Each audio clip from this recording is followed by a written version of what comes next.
Hey, folks. I started recording the video, and I'm gonna record my audio.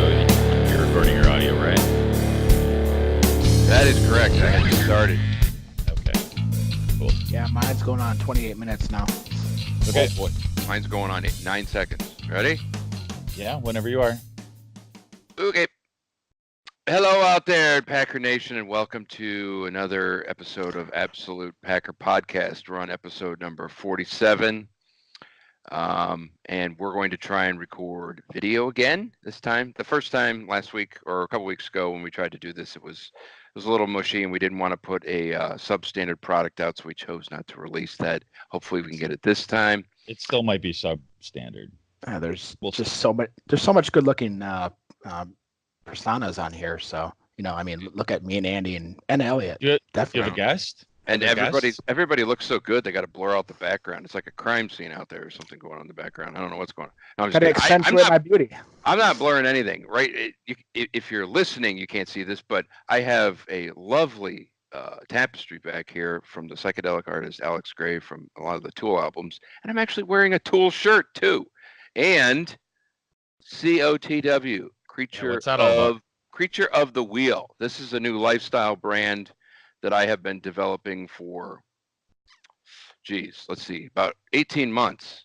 Realistically, only about 8 months, because I got sick and forgot what it was. And then when I got out of my coma, I had to come back and figure out what it was and why I was doing it. Forgot that I was a big cyclist. So it'll be coming on within the next few months. But I'm going to be wearing this hat all the time. So people are wondering what COTW is and what it stands for. Creature of the Wheel. So got my official trademark the other day in the mail too, so it's official. Gonna go ahead, but anyway, enough about that nonsense. I'm gonna pop in here. Let's see. So let's introduce everybody. I am Andrew Hetzel, founder of Creature of the Wheel. No, I said I wasn't gonna mention it, but of course I'm gonna give it another mention just because I'm shameless, I guess. And we also have Jeremy Hautala and Elliot Christensen. Say hello, boys. Hello, boys. Hello. Hello, Clarice. The serial killer looking thing. This video is new to us, so we're having all kinds of fun with this kind of stuff. But how are you guys doing? What's going on? Back from Seattle. Elliot was back from Seattle. That's right. He was doing IT things out there. Oh, man. So I wanted us to record an episode of me out at their stadium out there. Yeah, that'd been cool. That'd been cool. The Seahawks Stadium? Yeah, but it didn't work out.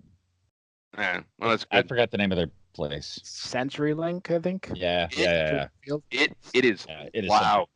It is loud, as they say, the 12th man or whatever the hell they say they have, because it's the crowd.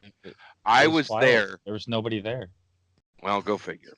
I was there in the Packers opener in 2014, and it was when the Packers went out there and got their asses handed to them. But the first half was kind of entertaining, but it was the only time in my life I've ever had to put earplugs in at any event. And I have been to countless heavy metal concerts in my life, and I've never had to do that, and I've been close to the stage.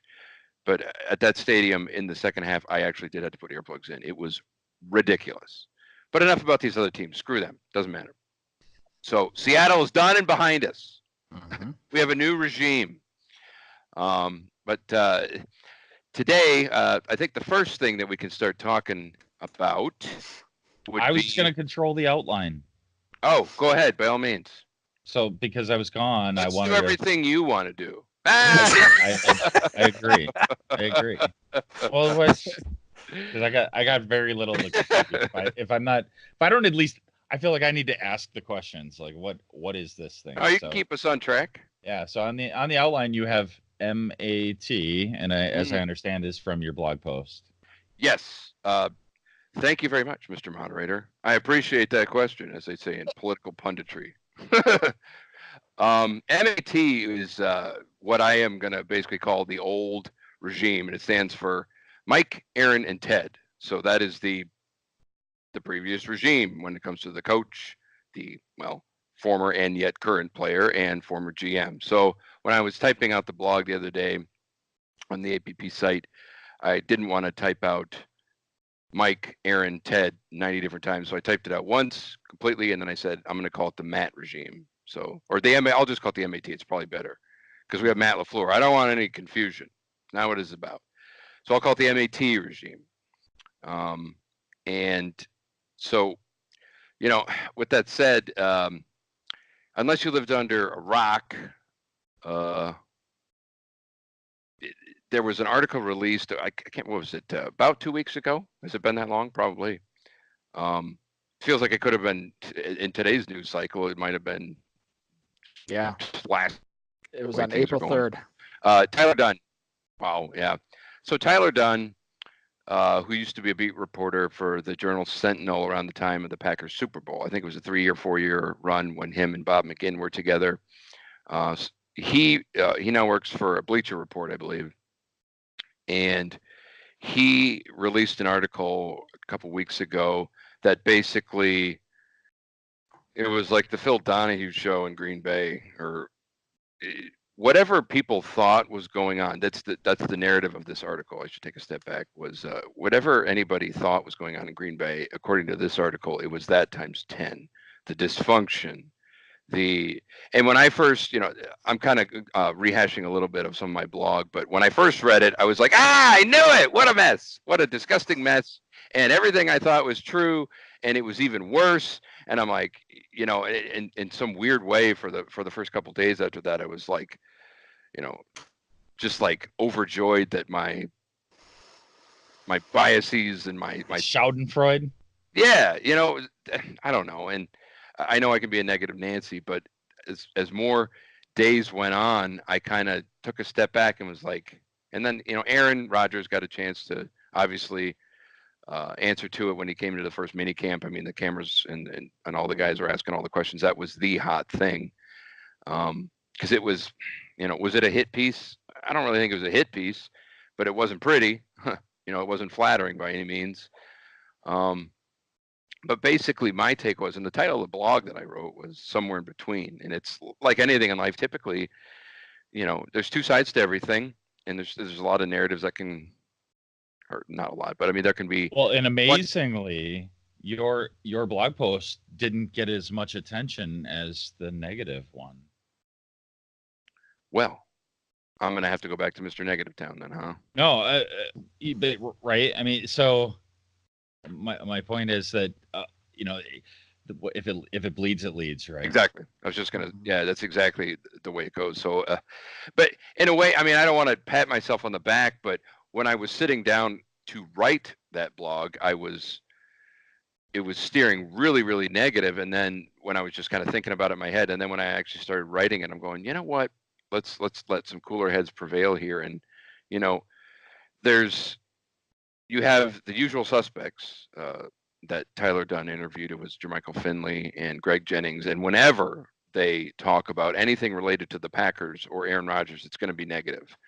The next time that they talk about something positive will be the first time. For whatever, there's all these theories and, you know, as reasons as to why they have an extragram with Rodgers in particular, not necessarily the team, but more so with Rodgers.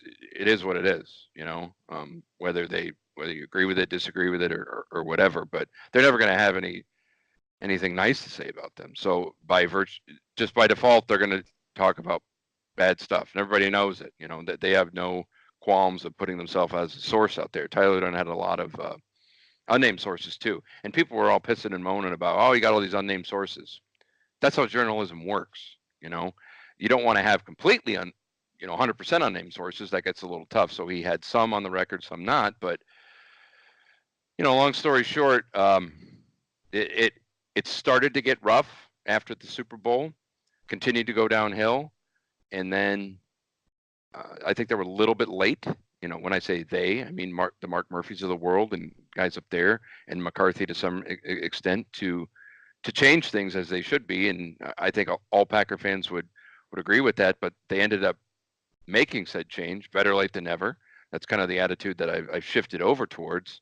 And they're kind of going out of their way to really remove themselves from that old regime quickly, which I think that speaks volumes because it also tells them how bad it was. You know, it was worse than what people thought, so they really want to move on from that. So that's kind of my take on that. Your guys' thoughts? Well, I think around the same time I put out my blog called "Move On, Move Forward." That's how I felt about this whole scenario and the article and all of that. The one thing I guess I took from the article was 2014, the NFC Championship in Seattle. Everything kind of exploded after that game.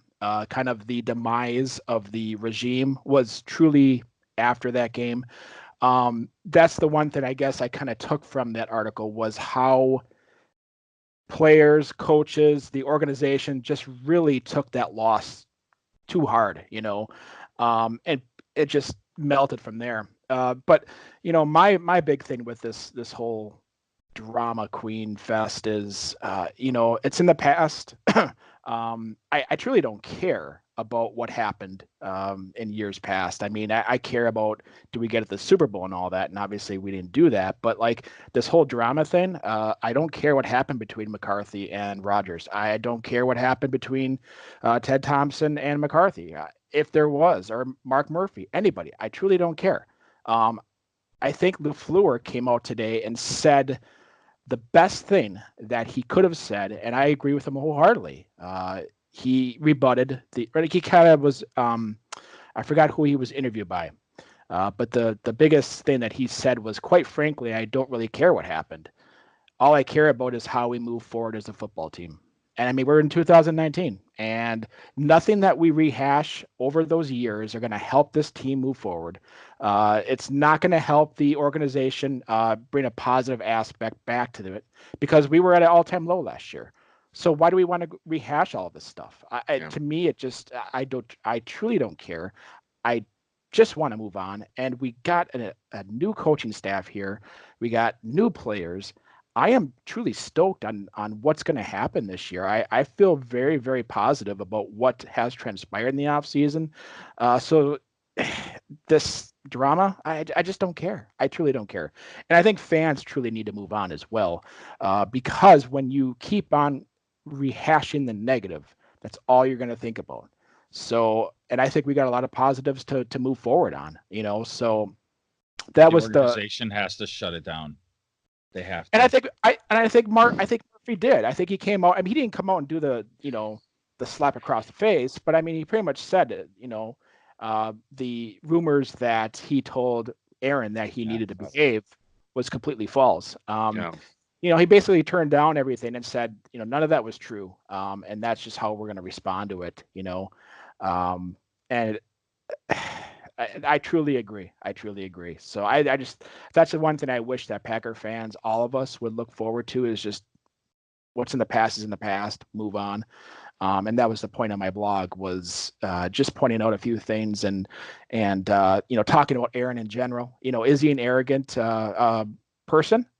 Yeah, he is. He's supremely confident in his abilities and his talents. And I think those types of people come off.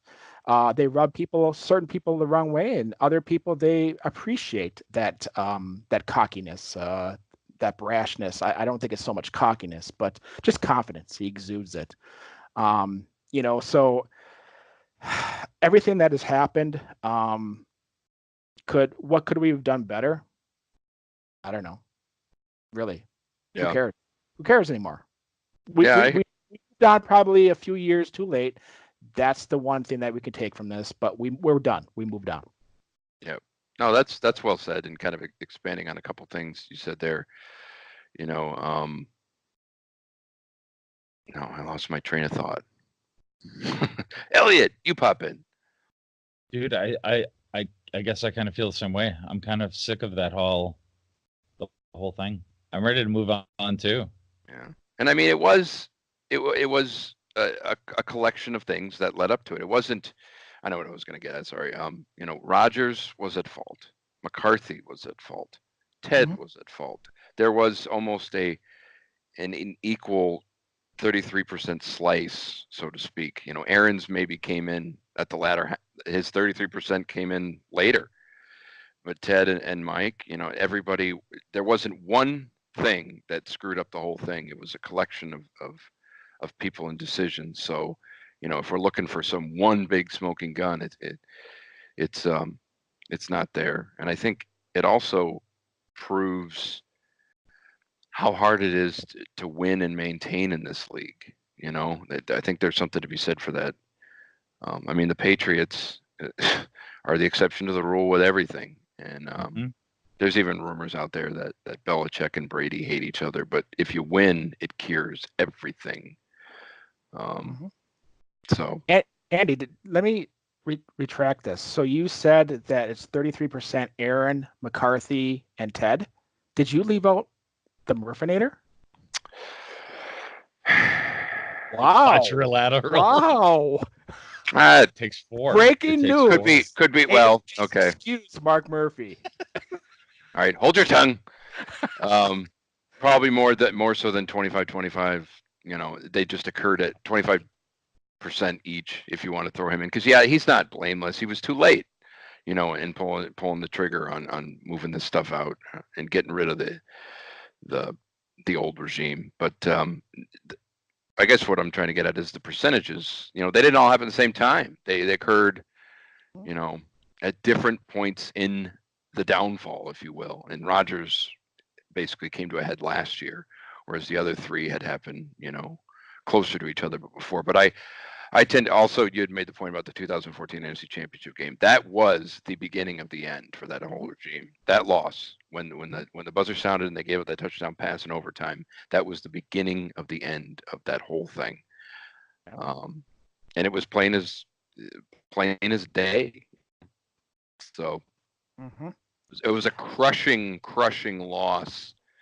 For the whole organization. Yeah.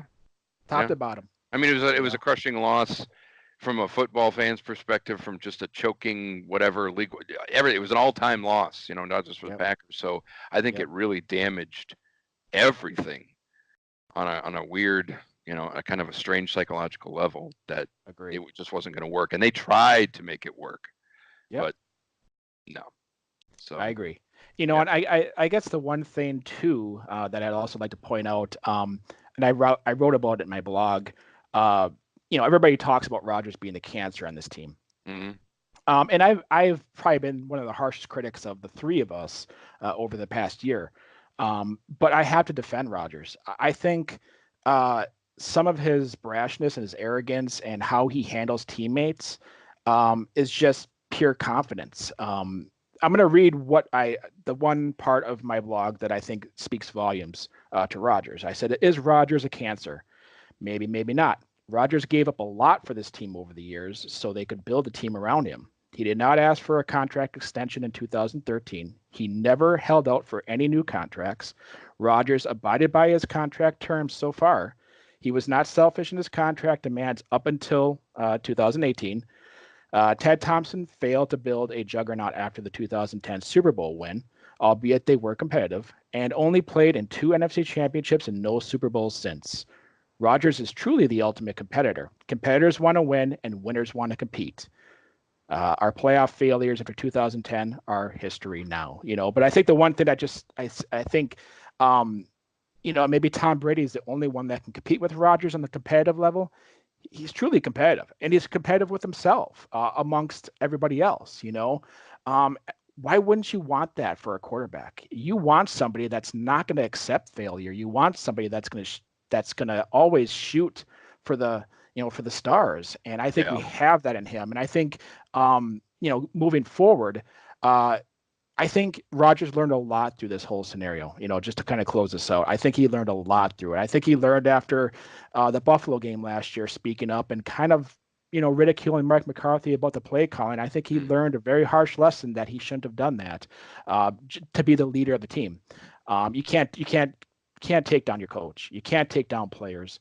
I think that was one good thing about McCarthy as well. He didn't take down anybody. He didn't drag anybody through the mud. Always took the high road.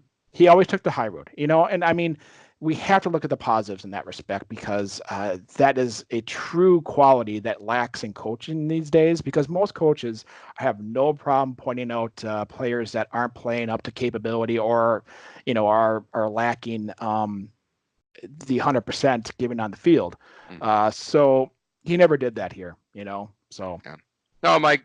Yeah, I was really hard on him too, and I think the offense did grow stale, and I don't think he adjusted a whole lot. But he he was a he was a good coach for many years. So, and time heals all wounds. Hell, look at Favre.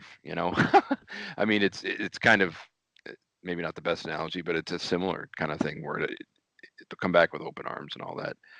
well, Um, and just to interrupt too, I totally forgot about this, but like Yeah. the other thing that came out was Rodgers played with a tibial plateau fracture in his knee last year. yeah. So he played 16 games on a fractured knee that players like J.J. Watt and Kobe Bryant sat out the full season in their Here's the respective question, sports. honest So question. did Why? he tank last year? Hell no. No player plays with a broken knee if they want to tank a year or prove anything. So we have to put all of those rumors to rest. Yeah, that's a good point. Although I would say this: why did he play? Because he's a competitive. He's just the ultimate competitor. I'd Why like to wouldn't you know. play? Well, what I'm getting at is they had just made him the highest paid player in the history of the world. They had a Yeah. huge investment, and playing on an injury like that can't be good long No. term. I don't know. I look at that and I go, if they had to bite the bullet and shut him down after the first quarter of the first game, would that have absolutely sucked? Yeah, but I'm in a way surprised almost that they didn't, because you talk about an investment like that. Mhm. You're throwing out a Bugatti with 1930 white wall tires on it or something. Right. It's He just is, it is kind of odd that they allowed him to do that. but he is their only, especially last year, he was the only player that truly meant life or death if he didn't play. If they obviously we saw what that team has been without him in there. And last year we saw kind of, what this team would be when he doesn't play as well as he should.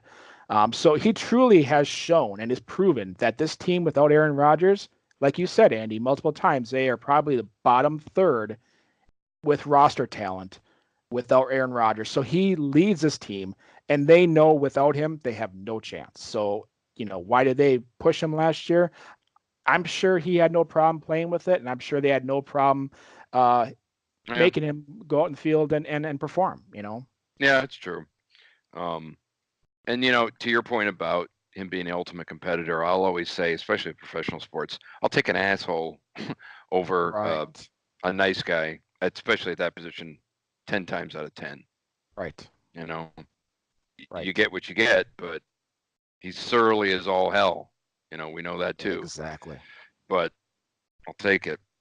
Exactly. So So everything's going to be all straightened out. Cole Madison. yes, that Mhm. good segue into there. Yeah. So yeah, that one stunned me. Mm.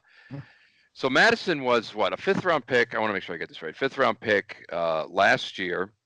Yep.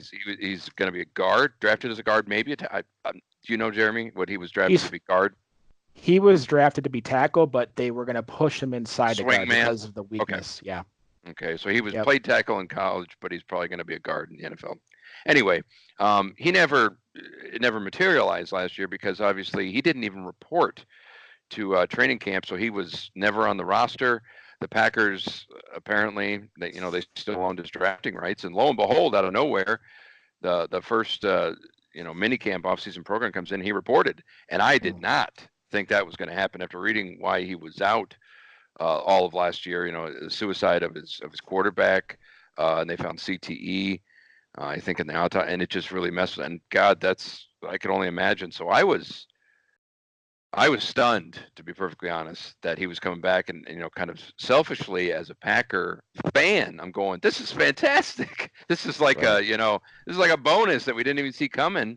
Right. But he's got a long way to go. I'd love to know the last player who was a rookie, did not report, so mentally and physically was a year off and came back and either wrecked the league or just he's got a long way to go. But it was a pleasant surprise to see him. I just hope his mind's in the right place. I would think it is, but I think that's huge because look, let's be honest, their offensive line needs help. All it the help. is it is all pro left tackle. okay guard, damn near all pro center, and then Hole. fart noises. I mean, just lots of they need a lot of help on the right side basically. But so yeah. So what did you think about Madison? I was shocked because everything that you read about him was he was done. He didn't have his mind into it. I that's the one thing I don't know is how he prepared for this year. Did he train in the off season, or was he just completely taking it off to recover and to get his mind right? I don't know. So I was completely shocked when that came out. But you know what? What better way to start the new season with a gentleman that should be able to help his team. I think he was drafted to help them last year. The one thing that I think he's going to fit the new scheme perfectly because he is a very quick offensive lineman. He's very quick on his feet. He has quick hands. He's a smart player. And the one thing that we'll touch on maybe here later on is the zone scheme that they're going to start to push here. He's going to excel in that because in the zone scheme, you're not dependent upon one guy making a block. It's solely dependent on guys double teaming at the point of attack. So he doesn't have to rely on himself to block anybody. He always gets help. And I think his ability to shift and make judgments on the fly are really, really, really sensational from what I've read about him and even the few times I've seen him play. So, with him and Billy Turner, I'm hoping that solidifies at least the right side of the line. Depth-wise, I hope it solidifies everything. But like you said, Andy, is there going to be a period, a break-in period with him because he's been away from it from so long? I think if any position can come into it and at least not have as much rust, offensive line inside is probably one of the better positions to start out at, because if you're out on tackle, you're on an island when you're out on tackle, but at least inside on a guard, you have help. And I think he needs all the help he can get, especially just kind of trying to get back into things. So this is a huge move for the Packers. I think now draft wise, I mean, truly, with the 12th pick, they can go out and if, the lineman that they like is there, they can pick them. If not, they don't have to now, so big opportunity, and it's great to have him. I'm ecstatic that he's back. I'm glad that he worked out, the things that he had to work out with. I'm just glad that he's back and gonna hopefully do some good things for us. Yeah. And, I would have to think that he is the exception to the rule of players who have been in that position and come back. I'm trying to think of if there has been one that has had thoughts or gone through something like he's gone through and had second thoughts about coming into the league. It's not like he was in the league already. He'd been drafted. He'd never even set foot on an NFL field, So he might be one of the first to do that. You got the Chris Borlands of the world and whatnot who are in the league and then stepped away. He never even got there. So right. He's going to be one guy I really watch closely in training camp and mini camps and all that kind of stuff, just to see where he's at. Because I think it's going to be a tough road to hoe. But yeah, like I said, it was a pleasant surprise. That is good. I think if he came back, I think his mind has to be right, because if you were questioning it to begin with, but then you decided to come back, that's a huge hurdle to get over. If anybody knows how your mind works, when you're in a funk like that, man, it is so tough to get out of. So whatever he did, he got out of it, and more power to him. Well, they wouldn't want him back. Yeah, that's true. It has to be at a certain level for them to even entertain him coming back, right? Yeah, right. I mean, they owned his draft rights, so obviously they get first. But yeah, and that's an interesting point though, because if they were, swimming with talent at guard or tackle, they might say, we don't need you or whatever, right. Or consider the practice squad or something like also that. True. But I think they're in a position of need. Discount that, that where they're like, oh hey, yeah, come in here. Right. So, but it's hopefully it's a win-win. You know, Yep. I hope his head is in a good place, and I hope he's not. You know, I don't want to project anything here, but I hope he's not coming back for the wrong reasons or something. I hope he really does want to come back. So that's cool. Like I said, as a fan, selfishly, it's great. I was like, yes. Now they don't have to worry about that in the draft or whatever. So that probably does change the board. With what's going on, but Right. Yep. So what do we got next? Well, so you had a note about what will the offense look like under LaFleur? Yeah, I'm gonna have to defer to Mr. Jeremy here. Now, real quickly though, you had mentioned zone blocking scheme, and keep in mind I was in a coma and lost some memory. I use that all the time, as a crutch. I will fully admit. But didn't the Packers have a zone blocking scheme, or they had one for a little bit and then abandoned it? Yeah, I forgot Even who under the. McCarthy. Oh, you know who it was? It was Jack Kaczynski. That's who it was. You're right. First year under McCarthy, and then he left. So then after that, they went into like a standard, like the pulling guard and all that kind of stuff. Okay. Right. So now they're going back to zone blocking. The zone blocking scheme would fit you perfectly, Andy, because as you're recovering from your little incident, it would always give you help. What I mean by that, just a short synopsis of what a zone blocking concept is. It was purely created for moving defensive linemen. So when back in the day when defensive linemen would line up, they would always shift, trying to get everybody off balance on the offensive side. Because when they line up, the offensive linemen are communicating to each other and they're saying, okay, I got him, you got him, whatever. This nullified that, because in a zone scheme, everybody is going to block the guy in front of it. It doesn't matter who it is. So basically the scheme,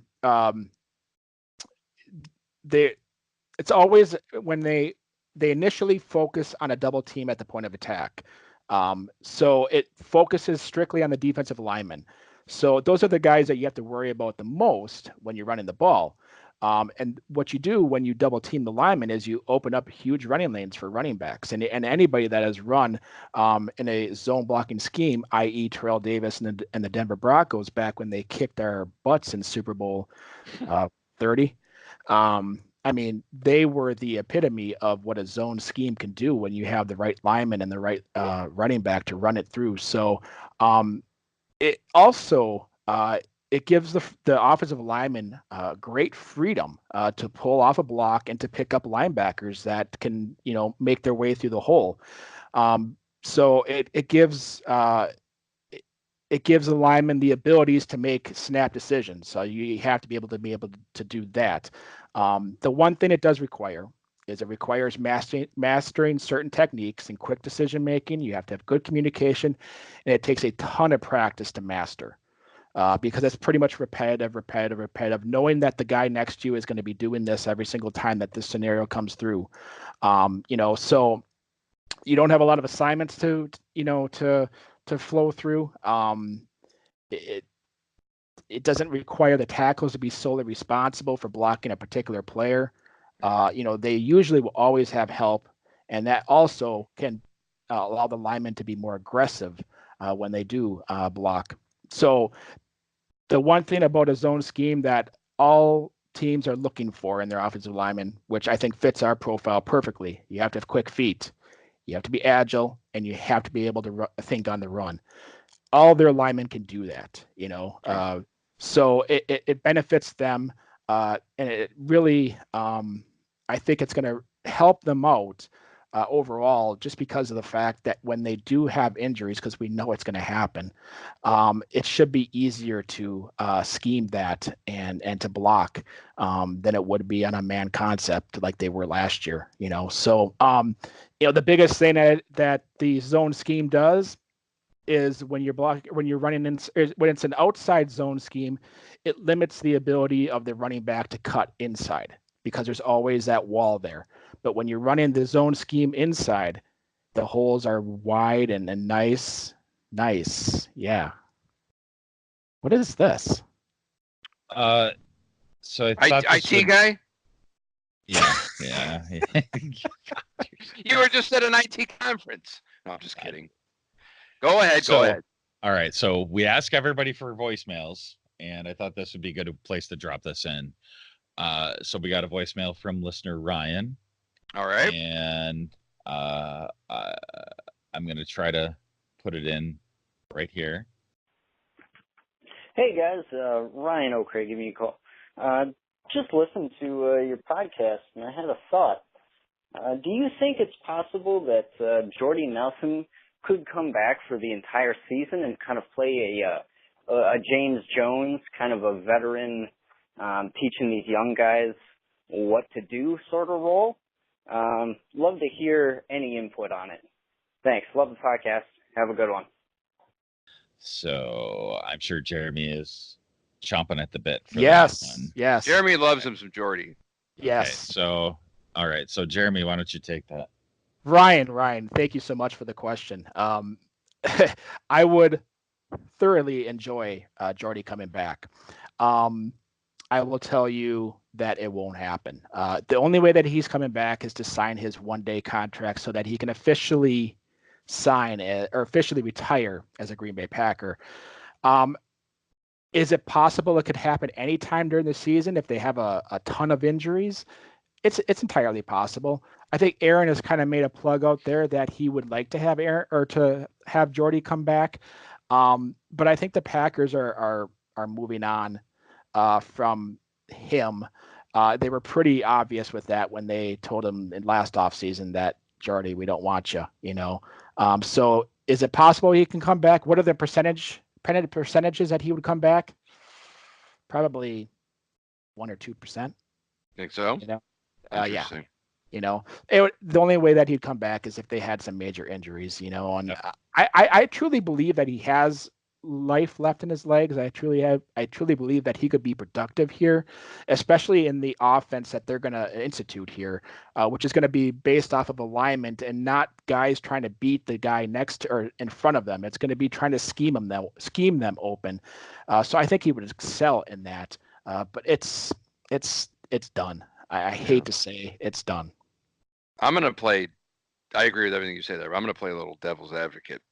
And I'm not. This isn't me saying that I think they're going to bring him back, but riddle me this. So their number one wide receiver is Devontae Adams. Period in the story. He's the clear cut number one. Their number two wide receiver is Geronimo Allison. Is he a number two? He is now. Is he a number two? Yeah. To them, he is. He's probably. I would say he's 3 or 4.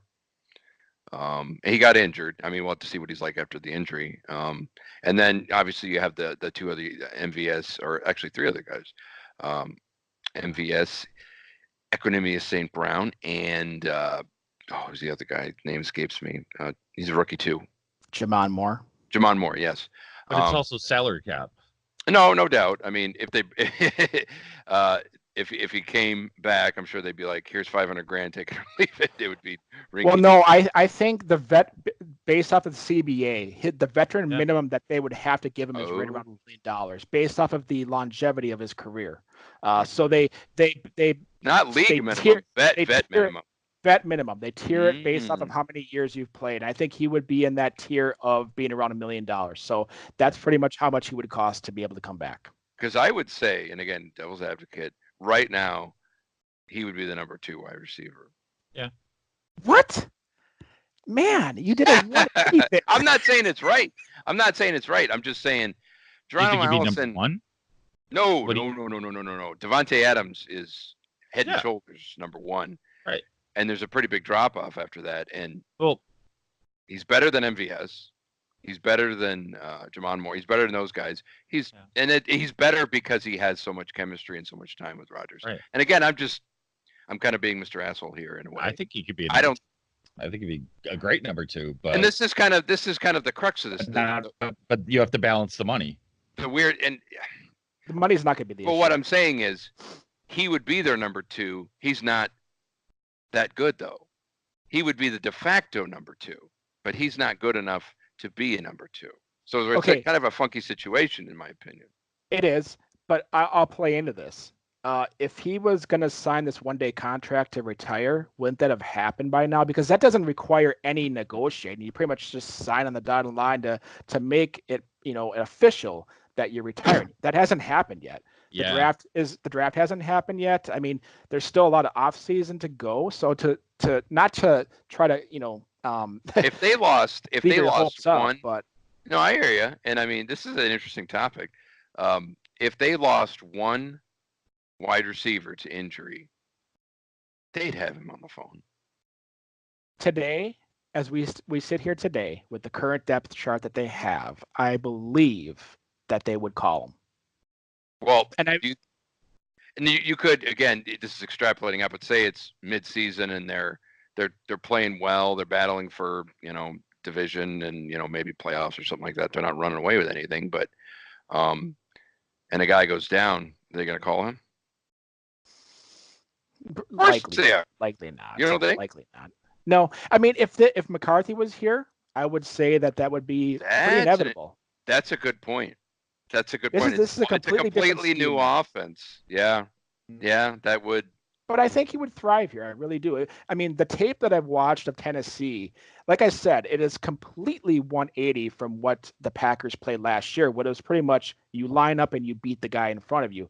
Right now, from everything that I have seen, they're going to be scheming guys to get open. It's not going to require guys to be solely wait. I'm confused. He's doing what? I know. You have not witnessed that for 13 years. What's the scheme? No, I'm kidding. That was bad. So it was. How much do you think of that we're going to see in the preseason, or in the summer? Oh, of scheme? Yeah, I mean, because I want to know how soon I'm going to notice a difference. In training camp. That's when it'll start. So? Mm-hmm. Yeah, well, they have to because they're going to be working on it. Yeah. They have to start implementing it because it's going to be a 180 compared to what they've done for 13 years. So, but I'm not talking about a master of game strategy like you. I'm talking about somebody who's more of a lay person like me. Am I going to notice the tactical differences right away? Dumb it down for us, Jeremy. Yes, you will. On video, you got it. That'll be fun. We're not doing video. The video's fun. I'm just taking a little bit of my Jack Daniels here. No, I took my tooth out. Sounds like a redneck hick when I said that. I wanted to be redneck too. So that was really mean. Oh, that was gold, man. It's gold, Jerry. Gold. Everybody in Seattle already thinks that's what we are. They think we all voted for Trump. No. Yeah. So when would you notice, Elliot? I think you will notice in the first game. Okay. The very first game of the preseason, I think you'll notice. Okay. I agree. I mean, it's been what, 14 years of the same thing before this? Yeah. So it to his point, yeah, I mean, I think they'll play somewhat vanilla, but it's going to also be pretty. You'll know there'll be some big differences. Mm-hmm. I mean, McCarthy never schemed anybody open. Rarely. Right. It was so rare. Mm-hmm. And I don't know if you know more than me on this, Jeremy, but I imagine they do more. I don't know if they go way the other way. Could be wrong. But even I guess what I'm getting at for us dumb folks.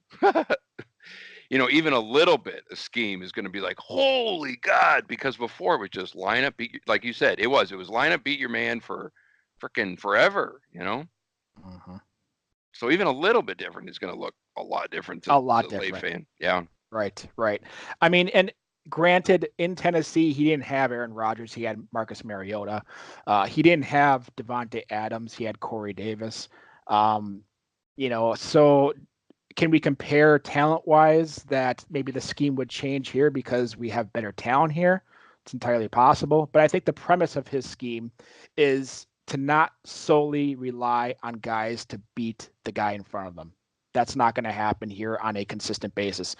If it does, then we've got Mike McCarthy 2.0, but that's not going to happen. Yeah. If it does, there's going to be pitchforks and torches on the first game. if you watch, like Sean McVay out in LA, Kyle Shanahan in San Francisco, and more so when he was an offensive coordinator in Atlanta. If they have talent, they'll find ways to get those guys open. I mean, they're that good, you know. Well, I think the other thing, and if you don't have talent, that's where it can really shine. If you don't have talent, you can use scheme to have your less talented people beat you. Am I right in saying that? Am I looking at that wrong? You need talent. No, I mean you need talent, Yeah, but where you right. don't have talent, that's where you need scheme to help out. Exactly. And I think that's where, last year in Tennessee, they had 1,000-yard rusher there and Derrick Henry. They didn't really have a big time receiver like they do here with Devontae. He had a tight end, didn't he? Was it Delaney Walker? Delaney Walker was hurt. I think he Mhm. tore up his knee in like the very first game of the season. Sounds familiar. Yeah. So he didn't really have the full arsenal of weapons to work with. But I mean, their offense was 20, I think somewhere in the 20s total in the NFL. So it was nothing to ring home about. But their rushing offense was top 10. So that was a strength of their team. Okay. Was Mariota hurt? He was hurt a few games, but he missed the very last game, which would have been the decider for them. If they would have won that game, they would have gone to the playoffs. He missed the last game, and they lost and did not make the playoffs. Okay. He was kind of banged up for a good chunk of the season, it sounds like, maybe. Yeah, he's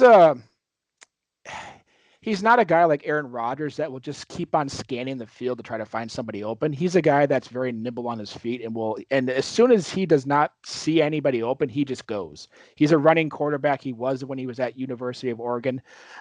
He's a runner, So yeah. I wonder.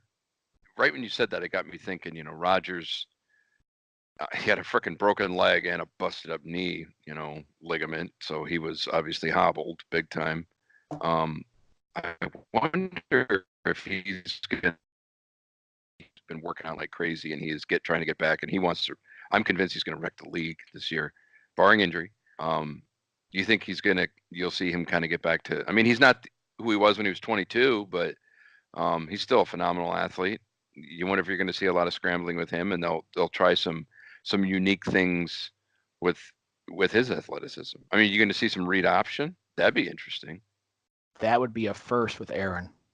But I think it'd be great. I mean, fucking A, he could do it. Excuse me, but no. My biggest concern is that they have, and I think this is where the scheme will come into play. But number one, they have to protect Aaron. You've invested in your franchise in that guy. You have to protect him at all costs. Number two, I think you can scheme to protect him. You can make your offense short pass, very quick oriented, 2-3 step drops, and not allow the pass rush to get to him. So can they, if they're not satisfied with the offensive line during the preseason and they get into the regular season, can they scheme it so that it's a very quick oriented offense that doesn't allow the pass rush to get to Aaron? You bet they can. I think there's ways that they can be very,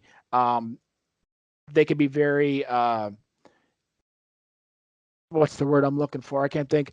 They can be very creative in their philosophy. And also, too, the biggest difference that you guys are going to notice, they're going to want to football. They're going to want to, they're going to be deceptive, but they're also going to run the ball.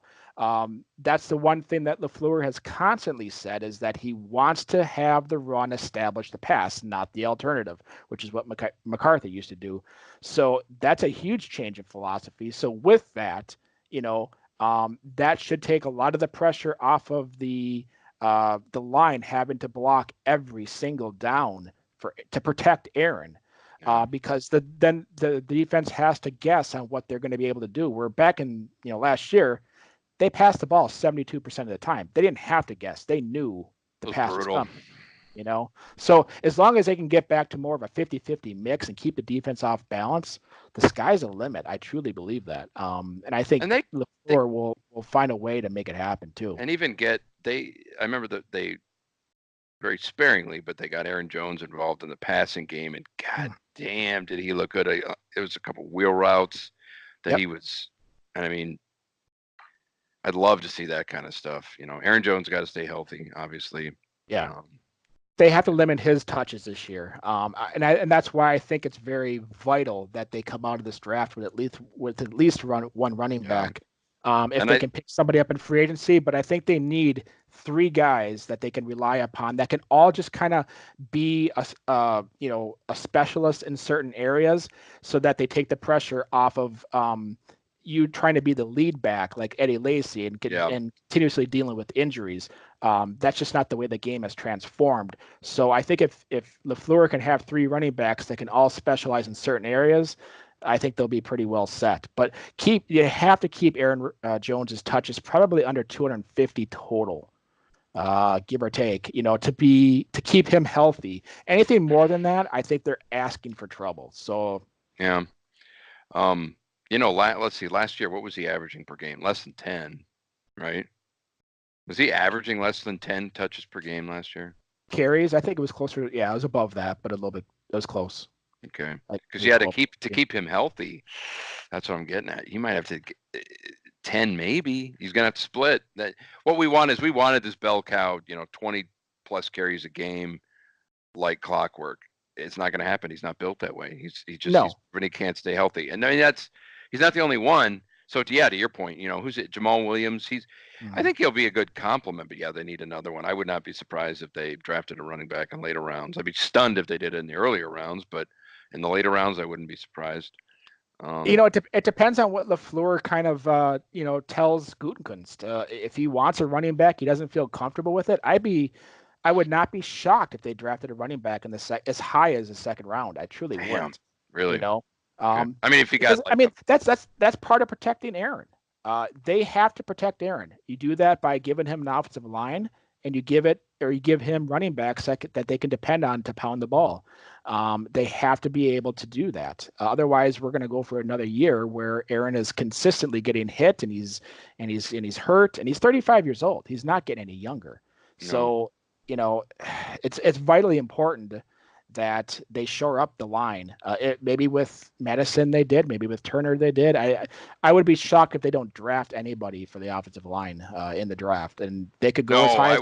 Yeah, so, I'd be stunned if they don't take an offensive lineman relatively high. And Aaron Jones is also I don't know if you guys read, but somewhere out there was an article talking about Aaron Rodgers saying that Aaron Jones lost his gut. So I guess he had a little bit of a belly. Really? So is he in shape? Maybe I need some diet advice. Yeah. Goodness. I think we all could use some, yeah. But hopefully he wasn't hanging out with Eddie Lacy. God, Eddie Lacy ate himself out of the league, didn't he? Hey, he had a tryout with the Ravens last week or 2 weeks ago. That's right, he did. Yeah. Wow. So are we on to zone blocking? We already kind of talked about that. Yeah, I kind of covered that. I think we're good with that. Okay. I don't know. Where do you guys? I think we're at the draft. Basically what I remember on there. Yeah, let's hop into that. So it's a couple weeks away. Have 12th and 30th in the first round, and then the 40. So they have the 44th in the second, right? Mm-hmm. So they have 3 picks in the top 50, and 4 picks in the top 75 because they have a 75th pick as well. Yeah. So, I've still seen mock drafts out there with Hawkinson, the tight end, going at 12. I don't see it. I don't think it'd be good. What do you think, Jerry? No, I know there's a lot of writers and there's a lot of Packer bloggers out there that are big fans of TJ. I just truly don't see it. At 12, you need difference makers. You need guys that are going to just plug and play. They need a plug and play. And is he a plug and play? Yeah, but is he dynamic? I don't think he's any more dynamic than Jimmy Graham will be, as far as productivity goes. So at 12, I just don't see the value there. I think that is way too high for him. At 30, yeah, I could see that. Noah Fant, his teammate at Iowa, could be another one at 30. I've seen in mock drafts, Fant drafted at 12 too by the Packers. Yeah, so crazy. What's going to happen? I don't know. It's going to be purely dependent on how the board plays out, how teams before them draft. They're going to have their guys on their board ranked. And then basically when they come to 12, whatever's highest on their board is who they're going to take. So it totally depends on how the board plays out. If it was me, I think a player that would plug and play and really change the game and change the team, I would feel like somebody like Jonah Williams, a tackle, guard, or an Ed Oliver at defensive lineman, who just shows crazy athletic skills. I mean, he's supposed to be the next Aaron Donald. That's everything that I'm reading about him. He's not going to make it to 12 then. You know what I mean? I've seen him go anywhere from 7 to the mid 20s. So there's truly no definitive market for him yet. I mean, guys like Quinnen Williams, I mean, Nick Bosa, they're going to be in the top 5, top 6 probably. They're the only ones that have a market established for them. But Ed Oliver's been all over the place. I don't know if it's purely, for us, if it's purely a game, so that you kind of go out there and say I'm not interested in him, and then you kind of sink his stock down, kind of like Aaron Rodgers did. Kind of fell to them at 25, 24. So, is that going on? I don't know. But I mean, truly, if you want guys to come in here and be difference makers, an offensive lineman, defensive lineman, to me would be where I start. Wide receiver, I don't think there's anybody that is worth a 12 pick. 30, there's plenty of guys that would be worth it. Tight end, there would be plenty of guys. Linebacker, I mean, that's the wild card. I truly don't know what this team and Mike Pettin believes the middle linebacker should be, and how much they value it. Would they take a Devin Bush at 12 or 30? I don't know. That one to me, I don't know what they believe in. A safety could happen at 30. What about a quarterback? Yeah. Quarterback? That could happen. I don't think in the first round that will not happen. Can you imagine if they drafted a freaking quarterback at 12? We'll have a whole podcast designated about that. And so will everybody else. Yes. Oh my God. Well, they don't even have, this isn't a very good quarterback draft. I mean, from what I can tell, I mean, is there any quarterback that's worth a top 10 pick or top 20? I don't know. Kyler Murray, who played behind Baker Mayfield last year at Oklahoma. He's rumored to be the first pick to Arizona. Is he worthy of that pick? That Josh Rosen? What the hell are they doing out there? No wonder they have the first pick. Well, the problem is they have a new coach, Cliff Kingsbury, who has a background in a very dynamic offense where the quarterback is supposed to be mobile. And Josh Rosen doesn't really fit that. Kyler Murray definitely does. So he fits that scheme that Cliff Kingsbury is trying to bring in a lot better than what Josh Rosen would. I don't think it's that Josh Rosen is a bad player. I just think it doesn't fit what they want to do. That's the only question on why they would get rid of him. It's not because he's not talented or, for what he did last year with very limited team around him, he did pretty well, so it's not because of anything that he's doing wrong. It's just, he doesn't fit what they're looking for. Still though, I mean, that's why teams like that remain bad. Right. Jesus. It's right. Fuck. Well, and if they talk about trading him, then they're talking about what they're going to get for him. What's the market for the guy? Is he still would they be able to get a first round draft pick for him? I don't know. Yeah, who knows? That's a toss up. Who cares? Right. Yeah. So I mean, at 12, truly it could be anybody for the Packers. It could be an outside linebacker. It could be Brian Burns. For all we know. They signed 2 outside linebackers in free agency, and they're gonna be starters based on money and everything, and they're young and whatever. But if you have a great outside linebacker staring you in the face, you take him. Do not think twice. Yeah, but if you have a defensive lineman staring at you compared to an offensive or outside linebacker, right now, the way the team is set up, a defensive lineman would help this team much more because he's going to be able to start right away, where your outside linebacker is going to be a backup. So you have to look at that value of. Well, I guess what I meant was it's like it'd be a plug and play outside linebacker. Oliver would be a plug and play defensive guy, lineman, obviously. But I guess what I'm kind of getting at is the 2 outside linebackers they signed. They're proven yet they're unproven. Right. I think people expecting them to come out and dominate, they're going to be better than what they had, and I think they'll improve, but they're not going to be Clay Matthews 2009, 2010. No. Don't expect it. No. But Yeah. it's entirely possible, especially with the Zadarius Smith. I've never been a fan of Preston Smith. Like, he reminds me of Nick Perry. He's just very stiff and very rigid. But he's a big guy, so they like that. They like that in their outside linebackers, which Has Nick that's Perry their prerogative. signed with anybody? No, he's visited the Seattle Seahawks, but he didn't sign after visiting them. So he's still a free agent. Wow. I think he had a visit in Kansas City, but other than that, no. That was Ted's worst contract, I think.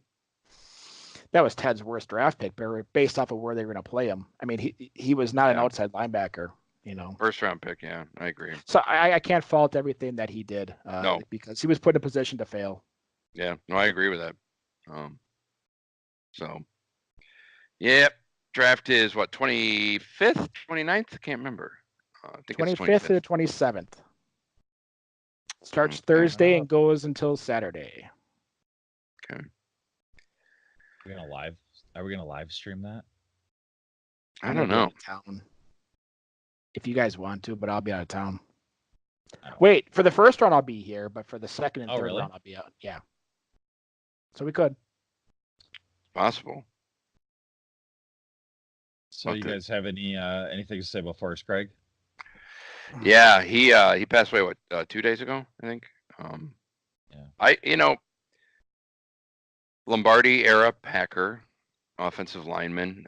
Lombardi supposedly said it was the finest player he ever coached, which is that's quite a statement, I know a little bit about the guy, but I know a little bit about the Lombardi Packers, but not a ton. They had so much talent for the era, it's pretty crazy. He went to what, SMU, I think, college. Yep. It's funny. They showed his scouting report. A lot of times they'll find these old sheets and they posted it out on Twitter. A scouting report from like 1960. Right. I made the analogy. I was like, it's almost like when you're in middle school and you pass a note to a girl. It's like, right. do you like me? Yes, no, maybe. Check one. That's what scouting reports were. And like. all it said was name, college, position, attitude, pros, cons, and that's like the scouting report. It's crazy. It's like one little sheet, but yeah, he was great,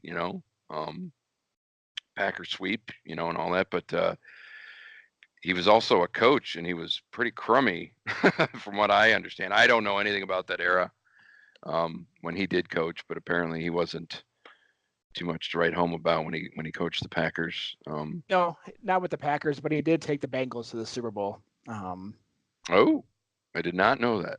Yep, in 1981. They were a 12-4 team. It was the best season he had as a coach. 12-4 team. Worked their way through the AFC, got to the Super Bowl, lost to the 49ers, 26-21. So, but he made it there. I think the one thing, he didn't do much here, but the one thing, if you read anything about his when he left the Packers to go to SMU, if you read anything about SMU football program at that time, they were put through some of the harshest NCAA sanctions of any team all time. Basically, they just went out and they violated every single rule in the book, and the NCAA pretty much gave them nothing. So in 1988, which is where when Greg left the Packers to go to SMU, they had 15 scholarship players and 3 returning players on the team. To give you a little perspective, they had over 60 players the year before that. So he knew going to SMU, it was going to be a really, really, really huge task to get that program up and running, because for many years they were going to have less scholarships than other teams. They were going to have less funding than other teams. They were pretty much was that during that whole like death penalty thing that they gave him? Yes. Okay. Yeah. Okay. So he went there and he lasted a couple years, and then he moved in 1990 to pretty much the athletic director of the program, and worked that for like 5 years. So knowing what he was going into, I think he was a man of huge integrity, because it would take any person an amount of integrity to go from an organization that is at least semi-competitive to a team that's going to have no players to field a football team. And they didn't even field their team in 1988. They said, we don't have it. So they just shut the team down. So he knew what he was walking into. And I mean, that takes a lot of stamina to be able to do that. It takes a lot of discipline. The guy was, I mean, truly, that's what sold me on him when I read about him, was that move that he made. And I did do a blog on him. And a couple of the quotes that I got, Gil Brandt, the well-renowned football guru in the NFL, he said it best when he tried to explain Greg. He said, quote, anything you say is less than what he was. I think that's a really good compliment. Wow. That's quite a quote. Right. Wow. I like that. It's yeah. good. Yeah. What else can you say with that? My goodness. No. And the guy demanded accountability. He did not accept incompetence. You could forgive it. But the one thing that just irritated the you-know-what out of him was lacking discipline. And that's one thing as a player, as a coach, that he never lacked. And so that's what I remember him by. Yeah. And hell, he played under Lombardi. So yep. Was drafted and played under him. Yeah. Played 188 straight games. Nice. And he was, when you look at his measurables, he was 6'3", 245 pounds, and he was a tackle. Oh my God. It's like a linebacker now. It's like an inside linebacker. Oh my God. It's the body type. It's crazy. But I mean, it's just the way it was, you know? Yep. Yeah. So. He had many honors. I mean, he was elected in the Pro Football Hall of Fame and the Packer Hall of Fame in 1977. He retired in 1971. So, I mean, it took him 6 years to get in. That says a lot. You know, he wasn't just an average player. He was a damn good player. Oh, yeah. You know, so to get in that quickly, it's usually very unheard of, you know, so. I think it's 5 years it's the shortest it can be. Yep. Guys like Brett Favre and the all-timers are the surefire first ballot 5 year. Yeah. So, yeah, that sucks obviously, but trying to think who's left of. You got Jerry Kramer. Yep. Bart Starr. There's actually a few. More I think about it, more than a handful of Lombardi era Packers still alive. Dave Robinson. I think is Willie Davis is he still? Yeah, alive? he's still alive. I think Fuzzy's still alive. Wow. He might have been. He might have passed, but I don't want to. He might have. I'm not exactly sure, but there's still a decent ones around. And I forgot. I literally forgot. Memory loss that Jerry Kramer got in the Hall of Fame. I remember he was. I saw that like just something on Twitter the other day, and I was like, "Oh shit, he made it!" Too bad it happened like over a year ago or whatever. So yeah. I just plumb forgot that memory for whatever reason. That's cool. But yeah, I think that's a good place to wrap her up, boys. Yeah. Although you did have one note here that said blogs are going to be coming hot and heavy. You know, that's going to be all over the blogosphere, not just us. But yeah, I think all of us are going to start writing more blogs through the APP site. Just you know, whatever's timely or whatever we have a passion about that we want to write about. You know, I hadn't written one in a long time, but I felt the need specifically to write about the whole Rodgers thing, especially since I kind of took a step back and was like, you know, this isn't, again, that's why I named it Somewhere in Between, because that is the truth. The truth lies somewhere in between. So, yeah.